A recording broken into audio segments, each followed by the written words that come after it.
You gonna see me doing a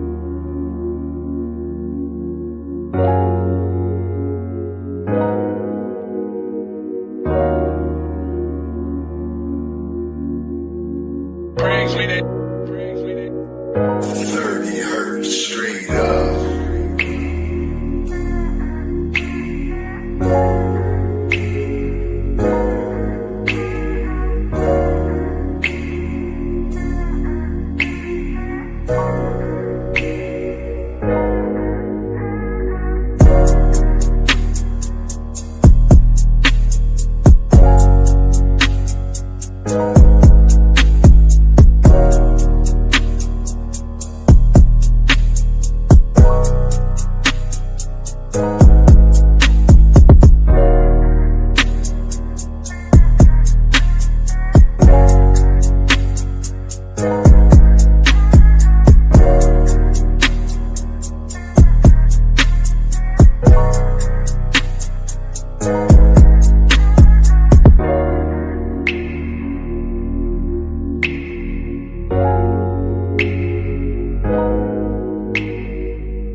Thank you for tuning in to another wonderful episode of Lupus Has No Face podcast. I am your host, Savannah, and we have our special guest, which is my sorority sister in the building, Lashawn. Lashawn will be joining us today. We will be talking about Turmoil and Trumpets and her story as battling lupus while dealing with a tragic that turned into be an amazing story with her prince. So, hey, love.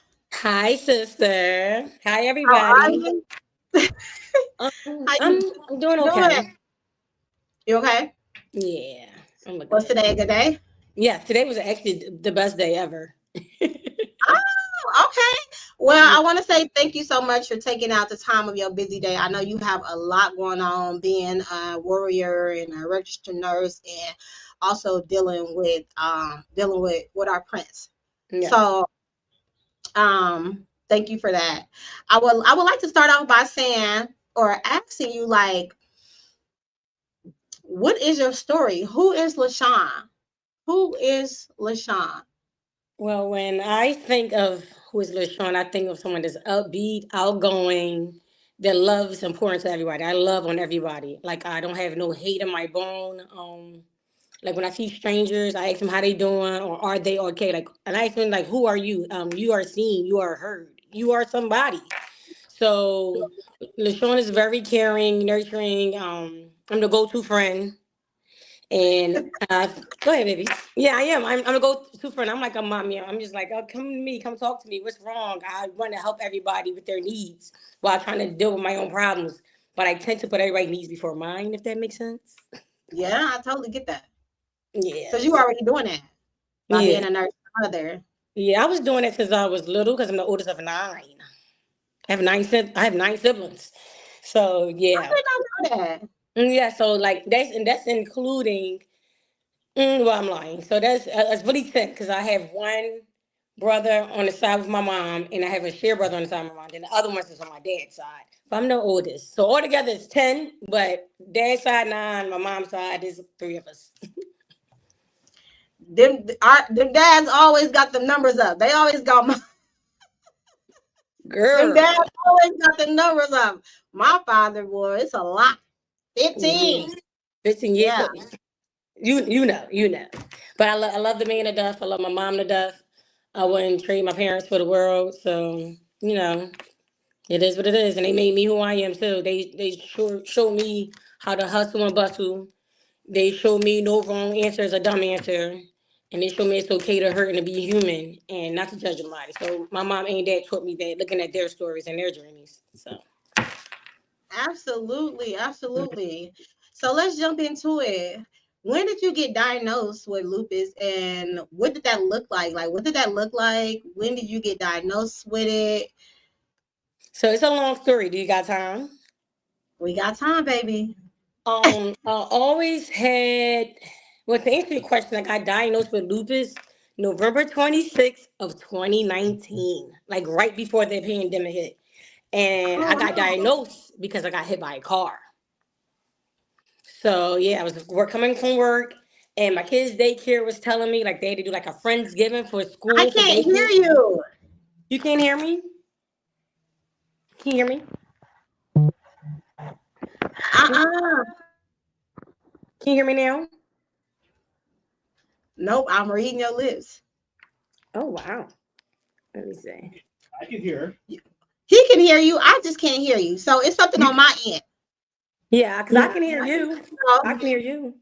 okay, I'm like, if our producer walked in, he's like, I can hear her. I'm like, well, I can't hear her. So it was something on my end. So can you hear me now? Yes. Yeah. Okay. So it was November 26th of 2019. And I was actually picking my kids up from daycare. They had like a Friendsgiving event. And I worked Uh-huh. at a local hospital across the street from a supermarket. So I had just went to the supermarket after getting my kids. And I was driving home. And at the time, I lived in a duplex. So I was taking stuff out the car. And I'm in the driver's seat. And the street is on the driver's side. And my house is on the left side, on the passenger side. And long and behold, I was telling my oldest and the kids to stay in the car. I was going to take the food up the pathway to the house. Took the food out the car, and the guy jumped the curb and hit me. I had to go to a trauma hospital November 26th of 2019. And when I get there, like I have no feelings. They cutting off my scrubs because I work in the health field. They cut off my scrubs, and then I hear them telling the other nurses to sedate me because I'm screaming and hollering, crying like, "Where are my kids at? Where are my?" Because it's the last thing I remember before waking up Right. in trauma. And they like, "Don't worry about it. We're trying to call your spouse. Your kids is with your neighbors. We're trying to call your parents." It was just crazy. Next thing I know, they did sedate me because I was acting loony, like because y'all got me strapped down and all these lights is in my face, Savannah. So I'm just like, what is going on? That had And to then be next thing, scary. yes. So then next thing I know, I woke up like 3 o'clock in the morning. It was like 3:49, and the nurse came there and she touched me and she's like, "Are you okay?" And I'm like, "No, I'm in pain and I just feel scared and stuff." And she's like, "We're gonna do all the blood work and everything we need." So from November 26th to January 12th of 2020, because now the pandemic started, I had no feeling. I couldn't walk. I had to learn how to walk, use the bathroom, do all my ADLs again, getting transported in a wheelchair. I didn't have no sensation, no feeling in my legs. And I thought it was kind of normal because I always would lose feeling, like my legs would feel sleep, like heavy. And they Yeah. used to give me warfarin shots or heparin back in the day because they told, oh, because you're pregnant, you got blood clots. But now I'm like, no, I have no feeling. Like it just felt weird. So then Mhm. it went from that to like now I'm starting to gain a little bit of feeling in my lower back and in my arms. But when I say on my pelvis, on my left side, I mean my right side, it was like horrendous. On my right side, it was like I like something is wrong. Something is bad, Savannah. So I like, can y'all do an ultrasound? You got to be an advocate for yourself in this Absolutely. health industry because these doctors look at us like, oh, you don't know what you're talking about. You know what you're talking about. So it took for me to tell them, hey, I've been in the medical field, not even just a nurse, but as an MA and a phlebotomist. I've been doing this for 17 years. It's something wrong. And he did ultrasound, like, well, I don't see nothing. I was like, well, I had to tell the doctor, can y'all do a transvaginal on me? They did a transvaginal on me, and it's like, who put your IUD in? So the job that I was currently at now, I wasn't working here. And I'm like, Holy Redeemer. It's like a Catholic hospital. And it's in the neighborhood. And it's like, well, we're going to transport you there in the ambulance because we didn't place this IUD and we're going to make them take it out. So they took me to Holy Redeemer. Holy Redeemer took it out and did a biopsy. Now I would never forget this. It's the end of January. Girl, I'm sitting in my room, eat my BLT, watching my Ratchet TV and eat my BLT hospital food, watching my Ratchet TV on in the hospital. And when I say four doctors came in there, four doctors came in there. One said they was from oncology, rheumatory. One said they was with my doctor's office at Abbottton, like PT and OT. And one was just a regular physician. And they asked me to cut the TV off. And I cut the TV off. I'm like, well, what's wrong? Because it's for y'all. Like, what's up? So the lady, she's the only lady, I would never forget her.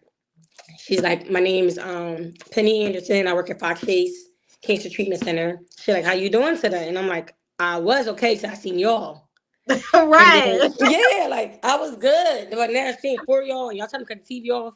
And the rheumatoid doctor at the time, he like, I got bad news on top of bad news on top of bad news. We're gonna be honest with you. So I'm like, okay. So then I'm like, it's already COVID going on, and they talking about shutting the world down. So I'm already irritated about that, and I'm missing work, and and I'm trying to go back home, but I can't walk. So I'm like, what else could be bad besides me walking?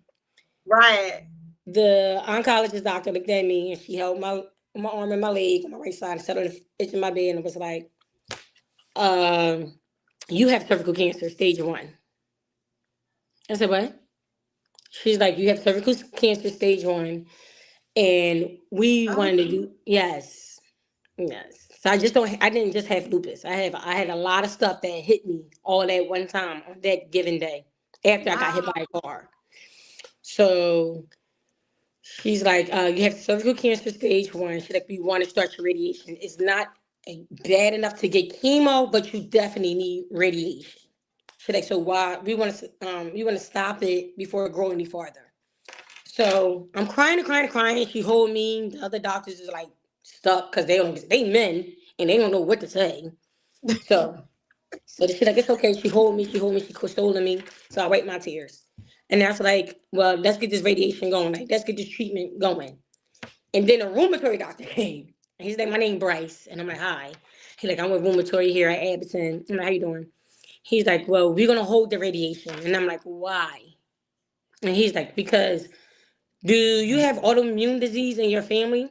And I'm like, I think I do. I know on my mom's side, my Lisa used to say she had lupus, and but I had headaches and body aches and always cold and felt my hair shedding and had my moments where I just thought it was postpartum being depressed, but I Yeah. didn't ever think it was lupus. Like, Right. so he was like, well, you have autoimmune disease and you definitely have lupus is in flare. It's been in flare for months. Like some Oh, people have days, weeks. Yours been in months.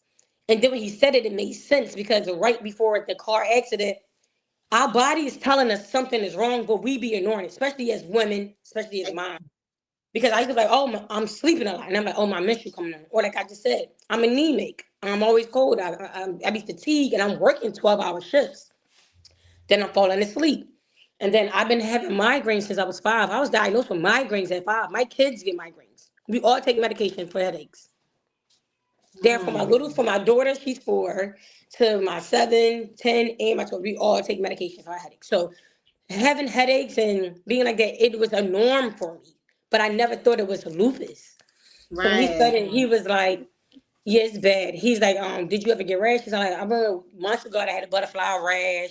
And I'm like, Yeah. and then I said, yeah, sometimes I go to the beach, like I'll be having my 2 piece on because I think I'm cute. And then I'm like, but that, yeah, hair You flip. are. But then that sun and stuff, it be draining, hurting your eyes, and then light and then sound.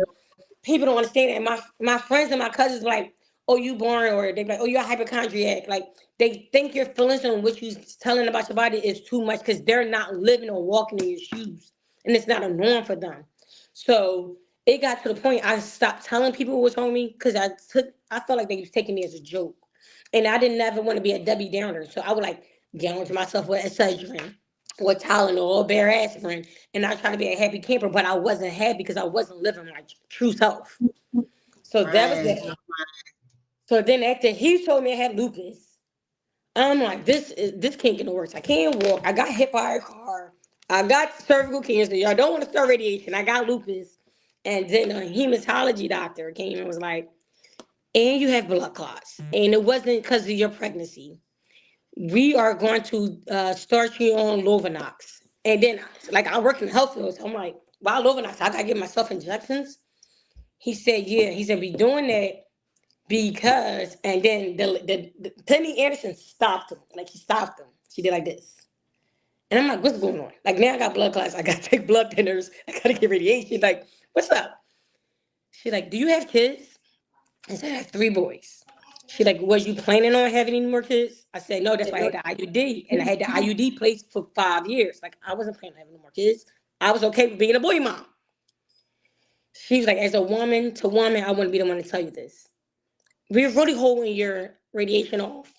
And we want to put you on Lovenox. It's because you're 11 weeks pregnant with your daughter. That's how I found out I was What? pregnant with. She is my miracle baby. Yeah. Oh my God. So, and I'm like, no, I'm not. Then I'm crying, like, oh my God, I don't want more kids, but I don't believe in abortions. Like I'm just a nurturing mom. So I'm like, y'all sure? And they like, we're sure. And the reason why we know it's a girl, because we had to do a genetic test. Because lupus is supposed to be, hereditary, it's in your family. And the buyer's doing that. We ran the test 3, 4 times. And you're definitely pregnant with a girl. So I'm just like, so and they like, so what do you want to do in this moment? She like, as a woman to woman, as me coming out being a doctor, what would you do? I said in this moment, I said, everything happened for a reason. And I'm not the one to take nobody's life. That's what I said. I don't do all that. And I said, with that being said, yeah, it's a lot. It's a lot, Savannah. Because I'm gonna cry about it. Because when I look at her now or look at all my kids, that's why when this accident happened with the prince, we're gonna get to that. That's why it really hit home, because that's my only girl. And I can't have no more kids. So she was like, yeah, so what do you want to do? I said, well, I'm going to keep it. She like, yeah, because once we start the radiation, it's going to terminate your baby. And there's no going back once we start this radiation. I said, well, hold the radiation. So from January all the way to June, I did not have radiation, but I was a high risk pregnancy because of the lupus. So it got worse because I was I don't know because I thought it was because she was a girl and I was a girl and some hormones, but I had 3 other pregnancies and I never felt I didn't. I never. This girl was the worst pregnancy, but she's the best blessing ever because I felt I was very suicidal. Like I lost my job behind COVID and being sick and being hit by a car. And then I'm going to my IV treatments for lupus because I wasn't getting radiation, but they was giving me some treatments for the lupus because I was still flaring up. Then they said, "Oh, we're going to try prednisone. Oh, now we're going to try Plaquenil." And then they had me on the Lovenox shots. And then they stopped the Lovenox because they was interfering with some of my other medications. Now my hair falling. And with that being said, not to throw nobody on the bus, me and my spouse of 13, 14 years was separated. So now this man that I'm in love with and had in my corner is no longer around because I'm no longer fun to him. I'm no longer attractive to him. I no longer can do what I used to do, cooking and cleaning. So everything I had embedded in my family and doing and hustling and bustling, I had nothing. And to make it worse, in March, the whole world shut down on me. I never had a baby shower for my daughter. My one and only daughter never had a baby shower. My friends came and did like a drive by baby shower for me to give me some item stuff, especially my cousin Sharina. She did it like that was a blessing.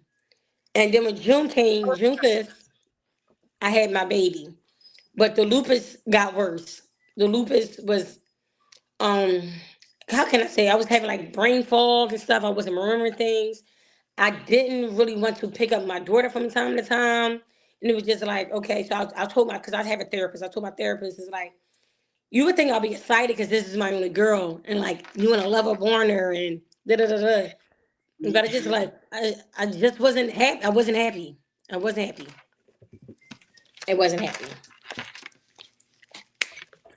Uh, that's a lot. That is really a lot to deal with. Like, you got me over here emotional. I'm just like, that is a lot all at one time. And Yes. it's only 2025 right now. You Yeah. know what I mean? Like, that's a lot.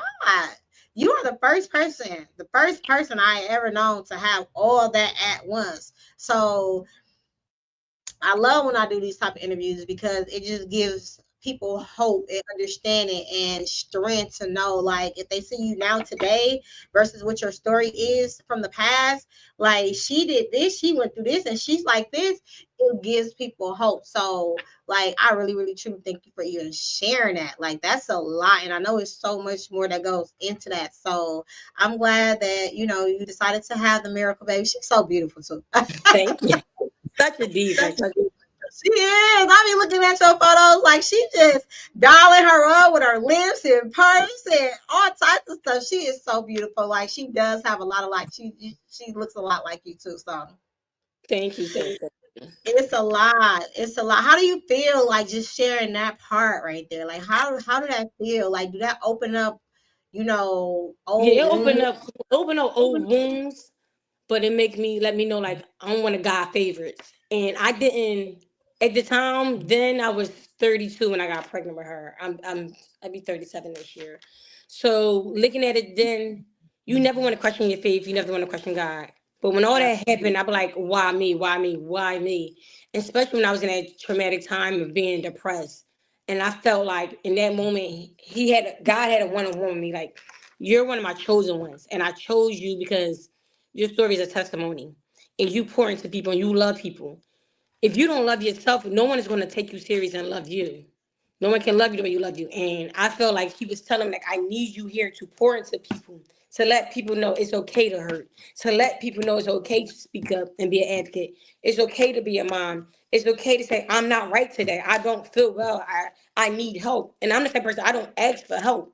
I'm very stubborn. I have trust issues when it comes to, not even just with money, with my kids, just with my personal business, because people use it against you, especially these women. And y'all supposed to be my sisters, our own kind. Like, I can run to somebody that's supposed to be my equal. And I'm like, hey, sis, like, I got this going on. Oh, you think you better than everybody because you're a nurse and you got a house, you got this. But baby, it took me time I elevated myself. Ain't nobody, I pushed myself.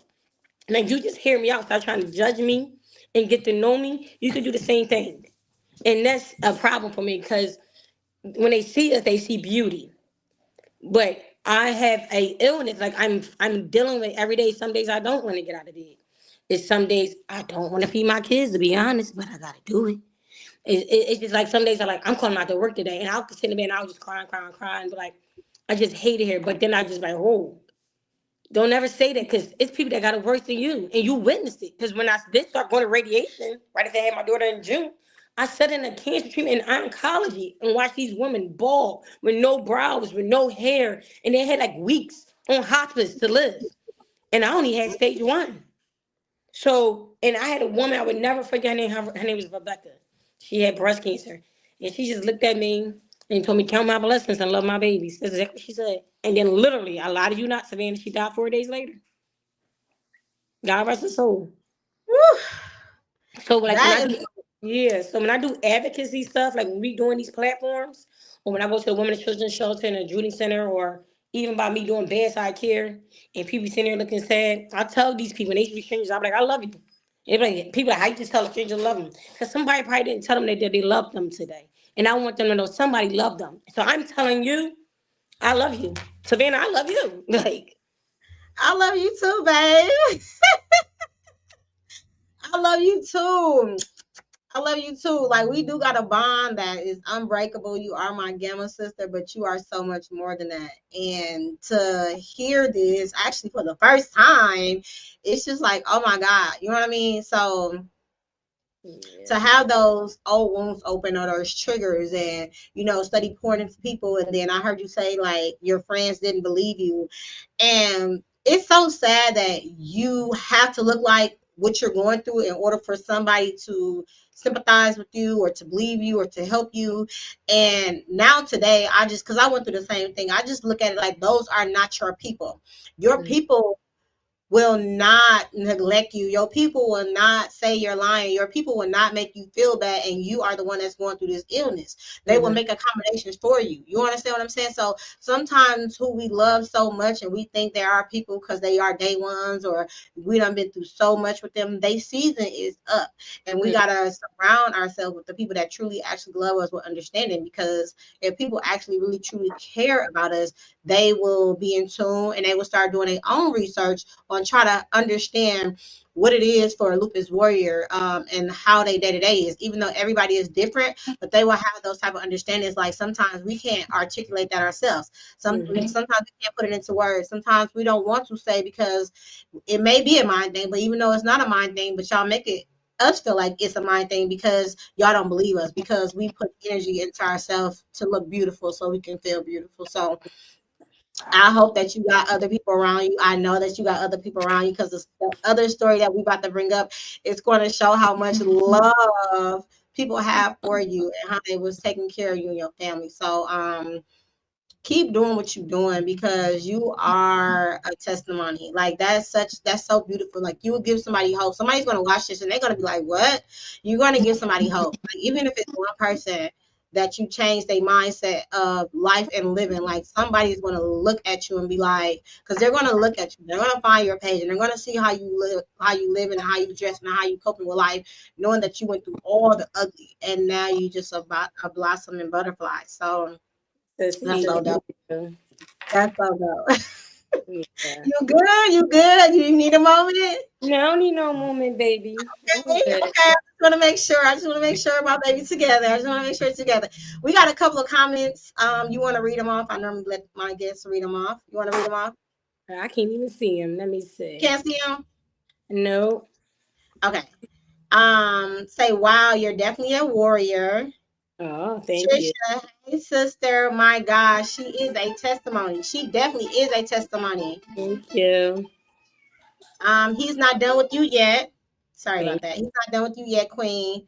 And Patricia said, hey, sister. Hey, you guys, thank you so much for tuning thank in you. to Lupus Has No Face podcast. We are here every Wednesday live, and you can definitely replay it on the YouTube channel. So switching gears a little bit, right? Yep. Gears a little bit. Let's talk about our superhero. Yes. So let's talk about our superhero, which is your son. Okay. Tell us, where were you at when you got notified? Mm-hmm. When did this happen?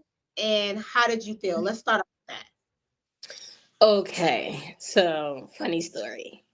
You know, I'm always a full-time mom. You know, our job is never done. So, but me and his father, like, even though we split, we do like we don't even have a custody agreement. We just have a understand like a good co-parenting. So this was actually his weekend to take the kids because I'm always like taking them to school, taking them here, taking them there, taking them there. And it was one of my best friend's birthday. Radia, it was her birthday. And you know, I have a business, so I just got done making cakes because you know I make cakes. Yes, beautiful So, cake. thank you. So she was like, sis, you still coming to, we was going to like some upscale place called Season 52 in New Jersey. And she's like, you still come? I'm like, yeah, babe, I just got done your cake. That was around, because I had just clocked out of work at 5 o'clock. So she called me around like 5:20ish. And I'm like, yeah, I just got done your cake, unboxing it. I'm going to jump in the shower because we had reservations for 6:30, mind you. So my kid's father called me. He was like, I'm on my way to the school and daycare to get the kids. But after school care, because after school care closes at 6 o'clock. And all right, he must be there. Now I'm out the shower, girl. I got my little cheetah cat suit on, about to put my lashes on. And he gets to the after school care and was like, you won't believe this crap. He said the SHIT word. And I'm like, what?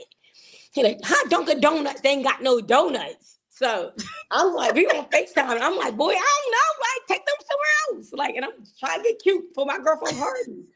Right. And he like, all right, he like, they want donuts. But my daughter, she wanted the donut and the boys wanted Wendy's. He like, I'm gonna take them up the street, which is Cotman Avenue. And it's like 10 minutes away from my house. And he like, and then I'm gonna go home. So I'm like, okay. So I literally just hung up with him. So that was around like 5:58. Now I have an oldest son that's not with him, but he helped me raise my oldest son. My oldest son was with his dad. So I knew something was off. Because I'm hearing sirens, I'm hearing police, I'm hearing helicopters, but I'm not thinking, because you know, the hood is the hood, the area is the area. People's always killing. It's always something. It's always So something. the life be life. And so I'm just like, I got reservations at 7. I got to keep. So that's the thing I was really worried about. Like, mom time ain't never done. So my oldest, this when the things start clicking. So my oldest texted me and was like, Mom, I'm with my dad because his dad went and got him. So I'm like, okay.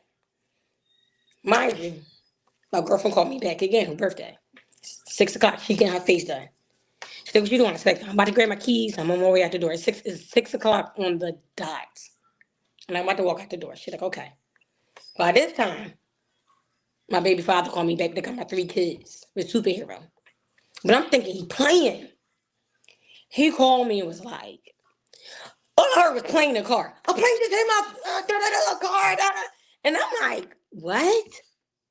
He's like, the plane hit my car. And I'm like, boy, bye. Like, I'm thinking he playing. Because he always played. Because right before that, if you look on the pictures, he took my son to a 76ers game. And they played a prank on me and said my son was lost in the arena. And Yeah. I'm on find my iPhone looking for my son crying hysterical, Savannah. And they FaceTime like, side, mommy, I'm just playing, I'm not lost. So for it to be 3 days later, and they be telling me a plane hit your car, I ain't got time for the shenanigans, and I gotta go eat with my girls. So I hung up the phone. So as soon as I hung up the phone, I get a text from my oldest. And he texted me like, Mom, what's going on in the house? Because all on Instagram, it said a plane crash near Cotman Avenue. I said, I don't know. I said, Dre just said something about that. Now I'm like, oh my God. So while I'm saying that, I'm calling my girlfriend whose birthday it is. And I'm like, Raj, she's like, what's up?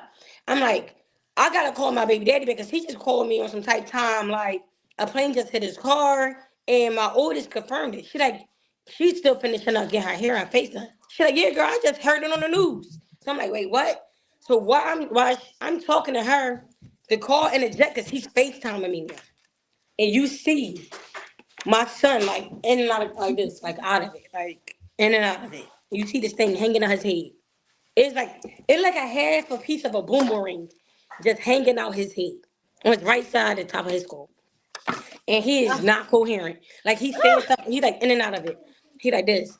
And my kid's father like, Trey, stay up, Trey, stay. So as he going, you see this man running on fire. Like you see this man in front of his truck on fire on FaceTime. And I'm like, I don't know about the person here. And I'm like, holy fuck, like, what's going on? What's going on? And now I'm hysterical.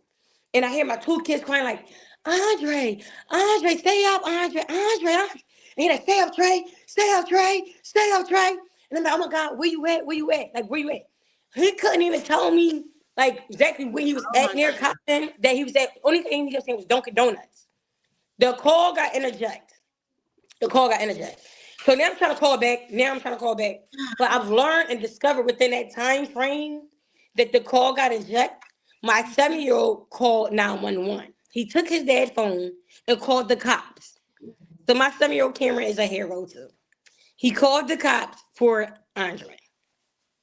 So why it's a Samaritan helping my kid's father. He like putting pressure on his head and the shirt on his head because Dre's trying to attend to my son. The 7-year-old's calling the cops and my daughter's just standing there. So I'm still trying to call, but I didn't know at the time while my phone call was getting ignored, my 7-year-old was on the phone. So I didn't know. So I'm getting frustrated now. Long and behold, I finally get through. So I'm like, where you at? I'm on my way. Because now I'm like driving down runway streets. My girlfriend calling me on the phone right there, like, Sean, get it together. Like, you got to calm down. Stop crying. She like, calm down. Because I'm running through red lights. So that you got to make it for your babies. You got to slow down. I said, don't tell me what to do when it comes to my kids. Like, I'm out of it. And I apologize for because I didn't mean to come off like that. But this is my baby. And then next minute I know, when I did get through, I hear a cop. And you can see, like, they in the cop car, but it's dark. And he's holding him, clutching him. And the kid's crying like, is Andre going to be alive? Is Andre dead? Is Andre? And he's like, be quiet. Don't say that. Don't say that. And the cop is saying,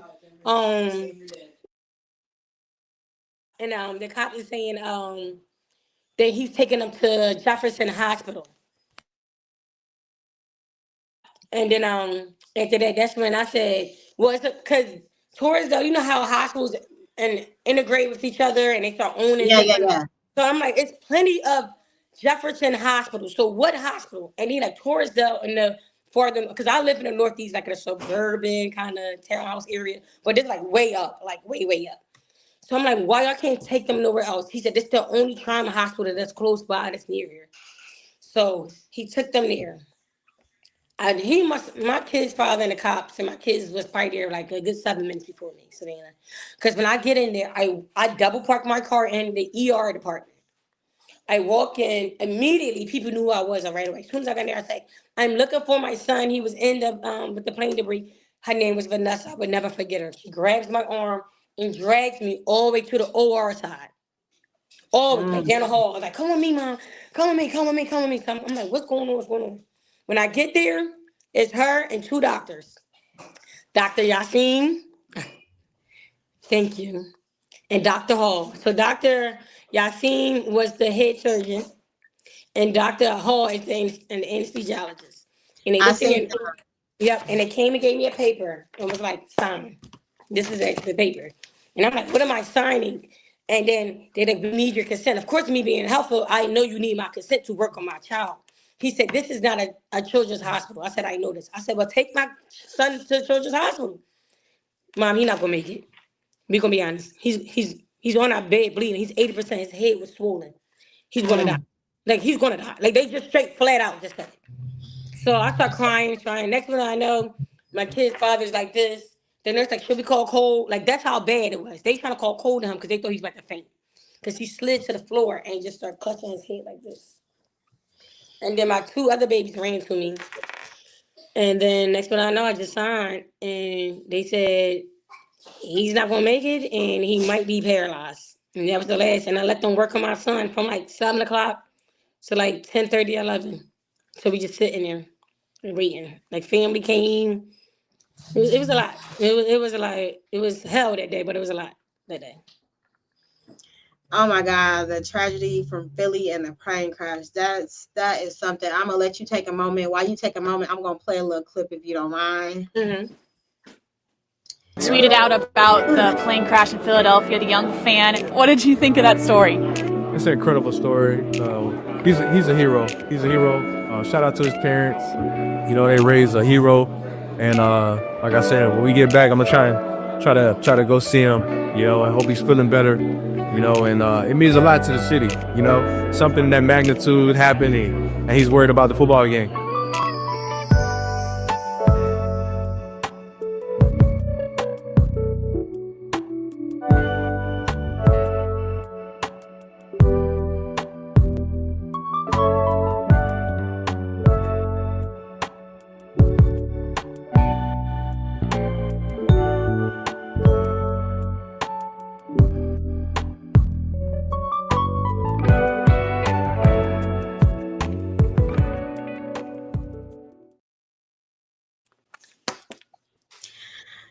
First of all, shout out to AJ Brown from the Philadelphia Eagles.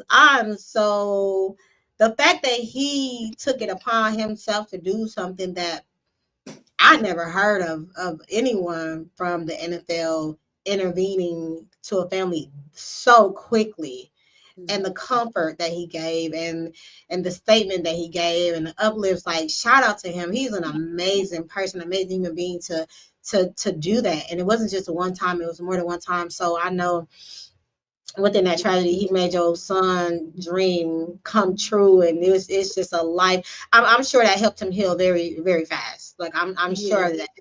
So watching that clip and you being diagnosed with lupus and having cancer and all of these invisible illness while looking beautiful and still going to work, being a nurse and dealing with your son in the hospital, how did that make you feel? Like, did you get sick around that time? Like, what was that like for a mom dealing with these invisible illnesses? Bad, real bad. I wasn't eating, and then it's like, of course you're not eating because your child was there laying in ICU with a breathing tube, and the only thing is like you want your child to pull through. So it was making me have flare ups. Because I do a lot of intermittent fasting because the prednisone, because I was originally 182, then I dropped down to like 150. So right before this accident, I was a stable 150, like around there. But I'm actually 137, and due to my stress. I lost a lot of weight. I threw up twice when I was there. I had migraines for weeks at a time. I wouldn't wish that on nobody. Your joints is hurting. It's horrible. It's like I'm about to cry thinking about it. Oh, babe, it's okay. It's better out than in. You with a lot of people that loves you right now, so it's okay. I know there was some happy tears. I know there was some thank you God tears. So take your moment, baby. That's my baby. All my kids is my kids. You don't never want to see a child hurt. So when I was going through my pain of hurting, you don't want to see a child hurt. So you got to put your feelings aside. So no matter how sick I was, no matter how tired I was, in pain I was, I just want him to pull through. And to hear that he wasn't going to make it, to hearing that he was going to be paralyzed. And the first thing he asked about is his sister going to be okay? He asked about the Super Bowl. He asked could he see his Uncle Reese. He asked about his grandmama, Pop, his family, school, his teachers. When he started talking, I don't know. He said, he here. He's here, Savannah. So that's what I'm asking everybody in the world. It wasn't just Philly. It was East Coast. It was West Coast. I had people from Ukraine writing me, people from Japan, everywhere. It's beautiful. Like this one lady from Hawaii, she touched me because she said her son and my son share the same birthday, but he's 2 years younger than my son. So Andre's birthday is December 23rd, my Christmas baby, 2014. Her son's birthday is December 23rd, 2016, and he died like a similar accident, trying to save his 3 year little brother from getting hit off a scooter. So I had people reaching out to me, telling me that they have lupus and their kids died and wish they can have their children back. So that's why I said, don't take life for granted. Don't say you don't want to be here. Don't say you're not happy. Don't say, oh, I can't pay my bills or I don't have enough food. Love on your kids. Don't be making these babies. Don't be out here getting abortions and laying up with these guys getting knocked up and then just killing off your kids. These kids are innocent. They didn't ask to be here. So for me to have another chance, not just with my son, but with my daughter, that she wasn't supposed to be here. She got hit by a car with me. She survived cancer with me. She survived lupus with me while I was going through depression, born during the pandemic, and her brother saved her. My only daughter, he saved. And how they explained it was, if he didn't have his head covering her chest with that debris when that thing would have went through her lung and her chest, and my daughter wasn't going to be here. Not saying one kid life is better than the other, but he did something heroic. He didn't have to do that, and he did it. So my food is going to my son and God. And my son right here, Cameron, who called the cops. They helped their dad in a trauma. So I would have lost my marbles. All my kids came together that day. They get on each other's nerves. They fight like siblings, but they pulled their weight that night on January 31st. My babies did that, all of them. You are so strong, and to see somebody of your caliber and to go through what you went through at this moment right now, it is okay, because you take care of so many people. Who is taking care of you and who is loving on you and making sure that you're good while you were being super mom? Because I think you still at work, girlfriend. I think you still at work, going to the hospital room. I don't know when you had time to sleep. And it was a lot of letters coming in from everywhere. People dropping off things. Like, that was a very touching story. Like, who was taking care of you? Who made you laugh? And who made sure you had your meds and bringing your blood pressure and all that stuff down? Who was holding you down? So I got to give shout out to my mom because she drove 8 hours here from Ohio. So she's here with me today. My mom. She said, "Hey, mom, I want to give my clutch. These are my babies. Radia, whose birthday was, even though it was her party that night when the accident happened, she made sure her mom, her family came to support me in that ER. She came up there with her daughter on her birthday. My cousin Sharina, my cousin Elise, and Tasha, they came aboard me sweatsuits, underwear, toothpaste, medicine, toiletries, tampons. They came. My friends pulled their weight. Like my girlfriends. Jada, Nicole, Danae. Like my one girl was like, girl, come downstairs in the waiting room. I got some red Stella wine for you. You need a moment. Like they was like, you want to sneak off and go to Fridays? Like they're like, you be in that room. But my family and my top five, Elise, Danae, Nicole, Jada, Radia, like all of them, Sharina, like I wouldn't been myself. My dad came up there. My dad was like, "You need any food?" My dad bought me breakfast, and even my boyfriend and his mom. My boyfriend and his mom came up there, and they even made sure my son was comfortable. Buying him blankets to keep warm. Bought him a PlayStation 5. Like, and they was giving me money to because the cafeteria after a while that stuff started accumulating, like with the food, and it was bringing me food. Like my whole family, my aunts, my cousins drove 3.5 hours, 3.5 hours from where they was at to come to me. My one cousin, Omar, drove 18 hours from Georgia. I got family all over. My brother's in Japan and came. My brother, he's in Japan and he got stationed out Washington and came. My brother Maurice, he's like in a whole other state, but he came. And the one person I can't forget is both my sisters. One is an LPN. Her name's Siani. They my baby sisters.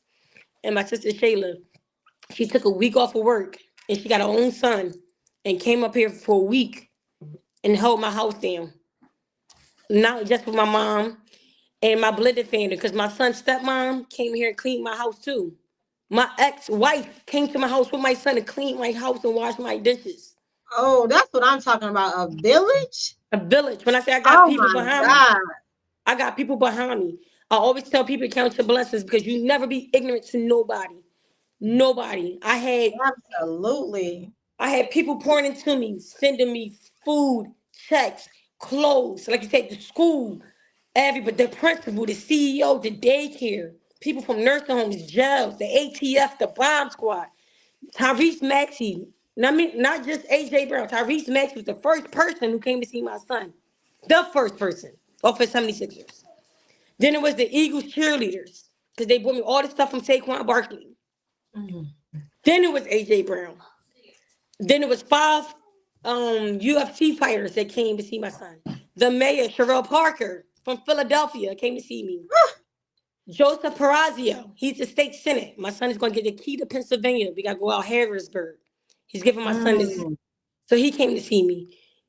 It was just like, whenever I thought I was alone, even you, Savannah, even Glamorous Gammas, even for our sisterhood, everything that's going on, y'all came through. Y'all call me nonstop. Y'all make sure y'all text me. You need anything. You want anything. You want me cash app you. You checking on my well-being, sis. You good. I love that. And every time I felt alone, y'all let me know it was okay, that I wasn't alone, that I could let that guard down. I can breathe. Like, I didn't know if I was going to do about my mortgage. Somebody help me. My daughter's tuition for daycare, I found that somebody paid my daughter's tuition for school. I just found that out today. Just found that out. And with my job, because I not only work at the hospital, I work for the state of PA Health and Wellness, but AmCorp. And we do like APS, home delivered meals, order food, like stuff like that. So I be in everything, coaching cheerleading, and I tell you, I'm advocacy. about to say, I didn't know nothing about that, but that's another time. You That's another everywhere. time. When I say these people only been, besides me working in the hospital, I have at another job. I only been with this company for 2 months. They held my job for me and told me, family come first. Think about your son. I'm not on no FMLA. Ain't got no PTO. I don't know half of these people from a can of paint. But all I know is, like, when you come back, his job's here with us. You good. That's nothing but love. That is love. That is love. I'm ecstatic. I really don't even know what to say because I'm sure it's something out there, but your story got blew up, and to know you and to have that story, like I never seen so many people from all over different backgrounds, cultures, everything pour in and come and help, and that's how it's supposed to be. Yeah. That's how it's supposed to be. So not only is your son being taken care of, your family is being taken care of, and you are too. You had the full circle. I'm so blessed that you had the full circle, because if you didn't, who knows where your mental state would be at. Yeah, and I've been in that path before, like I said. Because I'm very transparent, very honest. It was one time right there, my daughter was very suicidal. I called my mom and dad on three-way and said I didn't want to live no more, because I felt like I said before, I lost my best friend in a relationship. I just had a baby. I lost my job. I'm getting diagnosed with lupus, cancer, and I'm on blood thinners. Like, I was not happy with myself, and I think as I accumulate and pour myself into everybody else, like, I felt like I wasn't being seen and heard when I'm saying I need help. I need help, and people think because you got babies, oh, they your kids. That's your problem. They're your kids.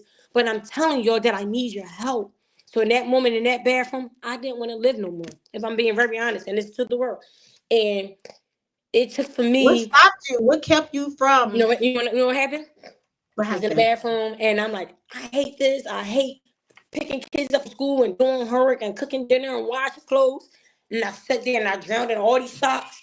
And I went in the bathroom and I called my dad and my mom. I said, I hate my life. I don't want to live no more. My dad, like, stop saying that, stop saying that. Because my dad been in car accidents, motorcycle accidents, all types of stuff. And my mom had surgery and she got sick when the hospital did some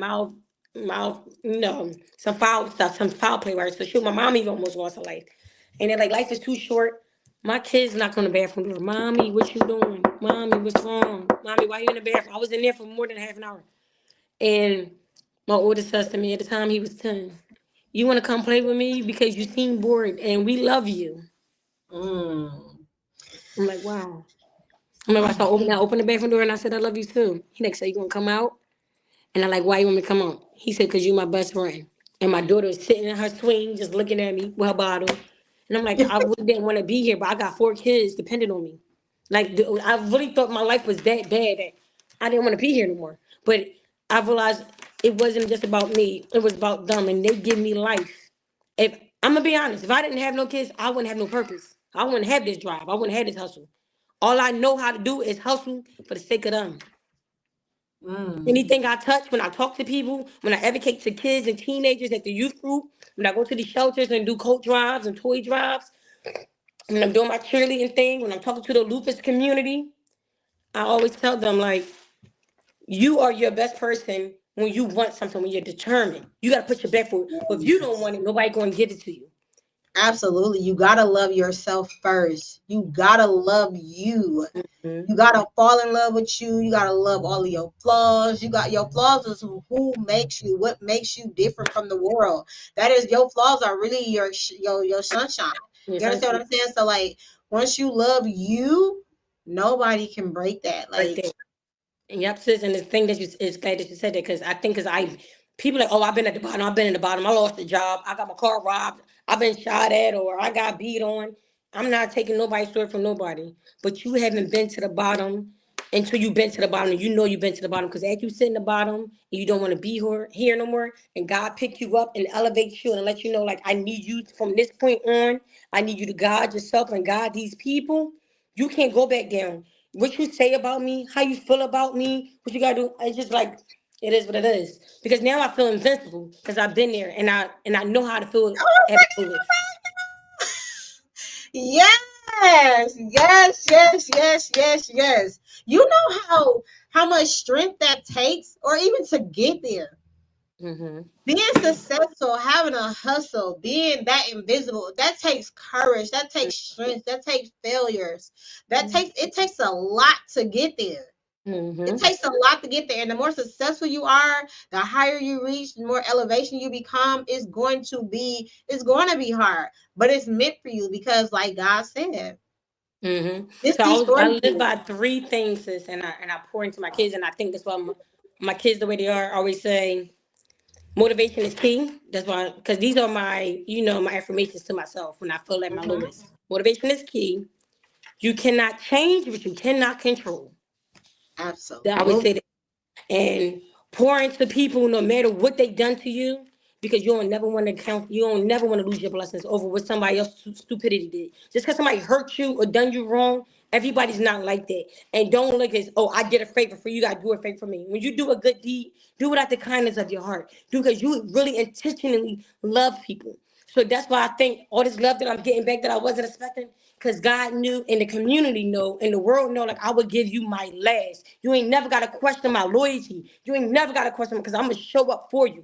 I'm going to show up for you. And the world showed me they showed up for me on January 31st until now, because my son got a long road ahead of him. Just because he's discharged, he's not out there clear. He don't have no feeling in his left hand. He can move his left side, even though their parents, your right side control your left side. Yeah. So now he can walk a little bit, but he still need guidance with tying his shoe, brushing his teeth, holding things. Like, he don't have feeling it. Like, he's like trying to pick up stuff and he's dropping it. He feel very insecure. Like, he put his hood on, he scared kids like gonna try to snatch it off. He told me that he was ugly yesterday. My baby need physical therapy, OT therapy. He's done speech and he need mental therapy. All my kids need mental therapy. They got PTSD. They're traumatized. Like, my daughter wakes up in the middle of the night screaming, crying, talking about, oh my God, I'm gonna die. Or when she hear rain the other night, it's the plane. While me in the supermarket, I'm frantic trying to get watermelons and grapes, but my baby's on the floor in the supermarket because she hear rain. Like, everything is traumatizing to her. And my 7-year-old said he not getting on no place. He said next Disney World, next Nickelodeon, next the cruise. He said we ain't going nowhere. But oh my God, it's a long way, it's a long road, but God got you guys. God got you guys. Like, He is not gonna let it fail, and you're gonna be learning so much going through this and be touching so many more people. Like, this your lane. This is my lane. So I don't care what religion you are. I don't care if you're a Baptist. I don't care if you're Christian. I don't care if you're Islamic. I don't care if you're Jehovah's Witness. I don't care if you're Jewish. I want to say thank you. Everybody got a different name. I'm not religious. I'm more spiritual. But I love y'all. Yeah, the world.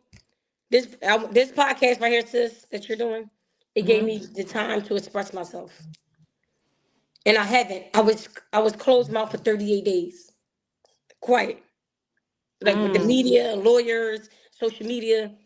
I didn't have nothing to say. But today, when you brought this upon me, speaking now, forever hold your peace, baby. Well, I'm so happy. I'm ecstatic. That makes me feel so good in the inside, because I didn't know how much to text you, how less to text you, and I'm just like, but I'm just watching. I'm watching your story, your movie through social media, and I'm just like, man, I don't know. What do you say to somebody like that? So today, I said that because today you said this allows you, and I'm so grateful that I was able to help you in some type of way.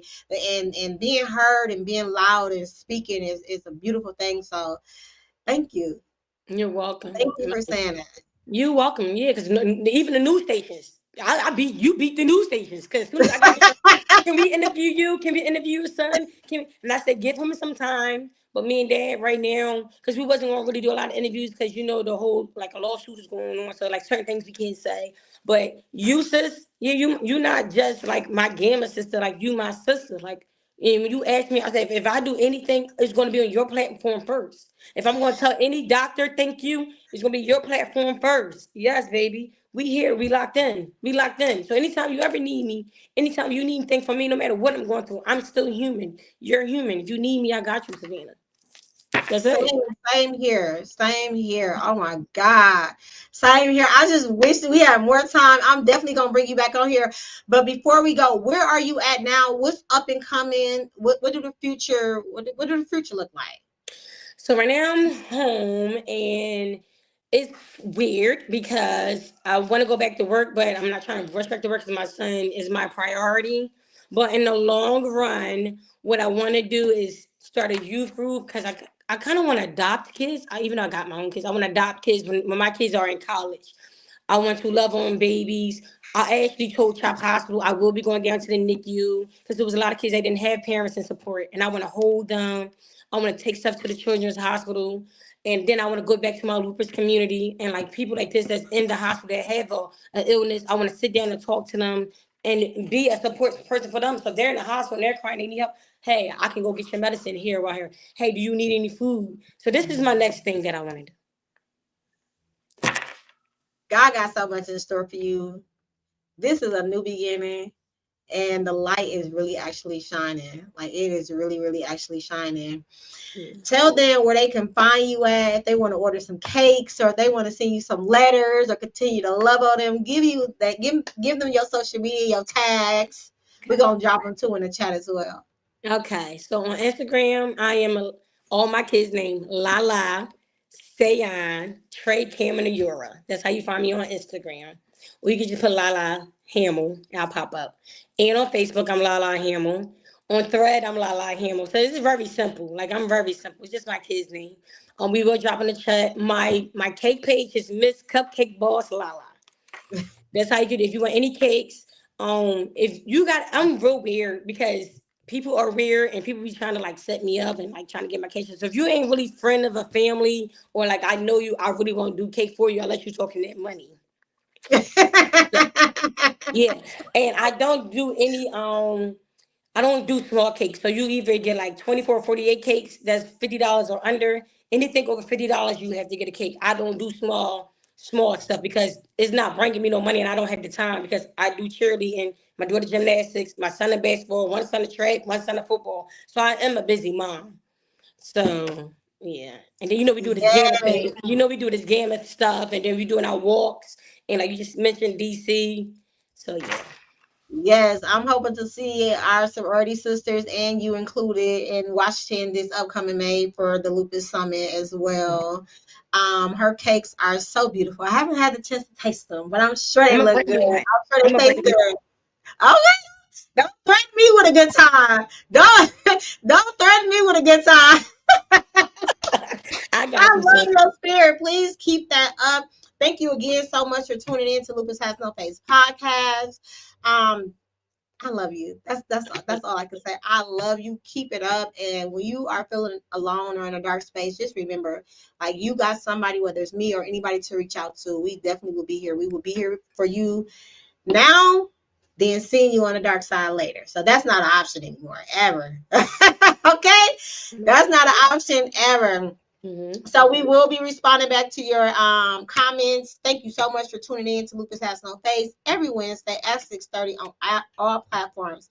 Until next time, love you, sis. Love you too, baby. Have a good night and stay safe, You okay? too.